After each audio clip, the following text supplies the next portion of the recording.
Hello students. सो इस question में देखें, ये क्वेश्चन इलेक्ट्रिक करंट से रिलेटेड है। क्वेश्चन है space between two concentric spherical shells of radius A and B, जहाँ कर आपको गिवन भी है कि A is less than B, is filled with a medium of resistivity rho. Find the resistance offered by the medium to the flow of electric current when the source is connected across the two spheres. बच्चों, इस question को करने के लिए इस aspect को समझें कि जब आप इस क्वेश्चन में एक कंसेप्ट ढूंढ रहे हैं बिटवीन टू स्फीयर्स कि इलेक्ट्रिक करंट कितना होगा, तो ज़रा इस स्पेस को समझने की कोशिश करें कि आप इस क्वेश्चन में बेसिकली एक करंट भेजना चाहते हैं और आप ढूंढना चाहते हैं कि ये जो स्पेस है इन शेल्स के बीच में ये कितनी ओमिक रेजिस्टेंस ऑफर करेगा। As you know it very well कि हमारे पास जब हम रेजिस्टेंस की बात करते हैं तो हमारे पास ये इस फॉर्मेशन में आता है जिसका नाम है R is equal to rho L by A. यहाँ पर A वो लेंथ होती है जिसके थ्रू करंट पास करता है और A उस लेंथ के परपेंडिकुलर आपकी कंडक्टर का क्रॉस सेक्शनल एरिया होता है। क्योंकि A और B के बीच का जो स्पेस है उसका एरिया लगातार चेंज हो रहा है। आपको पता है, इस कंसेप्ट को करने के लिए आओ यहाँ पर हम एक स्मॉल पोर्शन को कंसिडर करने लगते हैं। बच्चों, ये छोटा सा एक पोर्शन कंसिडर करने लगा हूँ बिटवीन दीज टू शेल्स। मैं इस पोर्शन को शेड कर देता हूँ। मैं इसकी बात करने लगा हूँ। हमने एक छोटा सा स्पेस यहाँ पर ले लिया है in between the two shells. अब कुछ बातें यहाँ पर बड़ी क्लियर करनी पड़ेंगी कि आप जो स्पेस यहाँ पर कंसिडर कर रहे हैं, जो ये पार्ट कंसिडर कर रहे हैं, ये पार्ट कितने रेडियस का है और इस पार्ट की डेफिनेटली कोई अपनी थिकनेस भी होगी।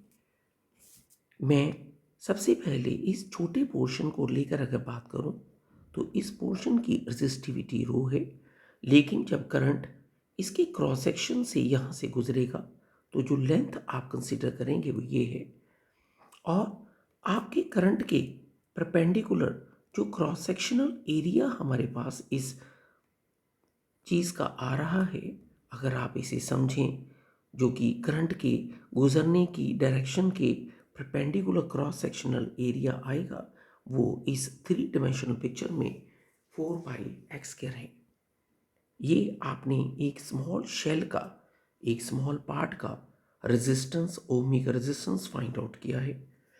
बट इस क्वेश्चन में जैसे ही आपको ज़रूरत पड़ेगी कि आप टोटल रेजिस्टेंस फाइंड आउट करें, of course you know it very well, हम इस कहानी के लिए इस पार्ट को इंटीग्रेट कर दें। इंटीग्रेट के लिए अगर आप फिगर को देखें तो आपके पास जो पार्ट आपने x लिया है उसकी जो लिमिट है वो बहुत इजीली आपको दिख गई होंगी कि सारी का सारा जो मीडियम है ये A से B के रेडियस के बीच में है।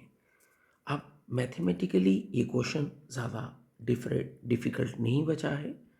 R की बात कर रहे हैं, रो एंड 4π की बात कर रहा हूँ। हम एक नॉर्मल इंटीग्रेशन करने लगे हैं। ये इंटीग्रेशन A से B की लिमिट में है। This is R। If you want to find out is again rho is a 4π। आप इंटीग्रेशन करेंगे, आपकी इस इंटीग्रेशन में एक नॉर्मल कंसेप्ट आपको दिख रहा होगा जो कि एक डिफ़िकल्ट पोर्शन नहीं है। तो आपकी इस स्टोरी में मैं यहाँ पर रो अपॉन 4π यहाँ पे लिख रहा हूँ। हम upper limit minus lower limit को यहाँ पे यूज़ करेंगे। हमारी इस आंसर को फाइंड आउट करने के लिए इस आखिरी स्टेप को देखें। अब हमारे पास इस आखिरी स्टेप में एक एलसीएम आ चुका है, a माइनस बी आ चुका है। As you know it, resistance एक पॉजिटिव क्वांटिटी है।